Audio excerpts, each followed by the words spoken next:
Israel और Hamas के बीच का महायुद्ध एक लंबे समय से चलता आ रहा है। जिस युद्ध की शुरुआत हमास ने की थी, अब उसी युद्ध को अंत करने की कसम इजराइल ने खा ली है।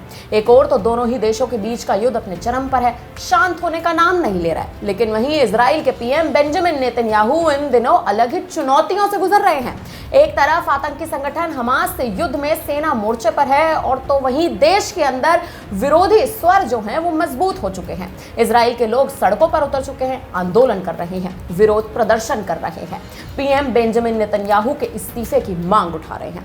दरअसल हाल ही में यरूशलेम में संसद के बाहर करीब 10,000 से ज्यादा लोगों ने आंदोलन किया। इन लोगों की मांग थी कि हमास के बंधक बने लोगों को जल्दी से जल्दी छुड़ा लिया जाए, भले ही इसके लिए कोई डील ही क्यों ना करनी पड़ जाए। यह आंदोलन इतना बड़ा कि नेतन्याहू को गद्दी से हटाने के लिए जल्दी चुनाव तक कराने की भी मांग उठाई जा रही है। बता दें कि नेतन्याहू ने सभी बंधकों को वापस लाने का भरोसा दिया था, लेकिन अब तक इस मिशन में पूरी तरह से कामयाबी नहीं मिल सकी है। बता दें कि इजरायली सेनाओं ने गाजा पट्टी और पश्चिमी बैंक पर जमकर हमले बोले हैं, लेकिन इसके बावजूद भी हमास का बाल भी बांका नहीं हुआ। वहीं हमास इस बात पर अड़ा हुआ है कि उसकी तरफ से ये युद्ध नहीं थमेगा, जो कहीं ना कहीं इजराइल के लिए अब एक टेंशन बन चुका है। गौरतलब है कि इस जंग में इजराइल के अब तक 700 सैनिक मारे जा चुके हैं। बीते कुछ सालों में इजराइल का किसी युद्ध में यह सबसे बड़ा नुकसान बताया गया है, और शायद यही एक बड़ी वजह है कि इजरायलियों के बीच नेतन्याहू सरकार के खिलाफ जो गुस्सा है वो लगातार भड़क रहा है। हमास और गाजा के इस युद्ध में अब तक करीब 32,000 जानें जा चुकी हैं, जिसके चलते अब इजरायली जनता का सब्र टूट चुका है, और 130 से ज्यादा हमास के लोग इजराइल में बंधक बने हुए हैं, जिसके चलते अब इजराइल में ये विरोध प्रदर्शन भी तेज हो गया है।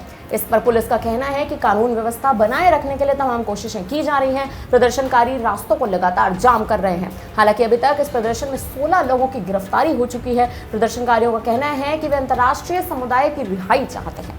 हालांकि अब सवाल ये उठ रहा है कि आखिर दोनों ही देशों के बीच का जो ये भीषण युद्ध है वो आखिर कब थमेगा, क्योंकि दोनों ही देश इस युद्ध को थामने के मूड में बिल्कुल नहीं है, और अब इसके चलते दोनों ही देश यानी इजराइल और हमास में तनाव बढ़ चुका है। वहीं इजराइल में जिस तरह से हिंसा भभक रही है, नेतन्याहू के इस्तीफे की मांग उठ रही है। अब आने वाले समय में इजराइल और हमास का जो ये युद्ध है वो कब थमेगा, ये एक सबसे बड़ा सवाल पैदा हो चुका है। फिलहाल अब इस खबर पर आप क्या कहेंगे, हमें कमेंट करके जरूर बताएं। धन्यवाद। वीके न्यूज, राष्ट्र के नाम।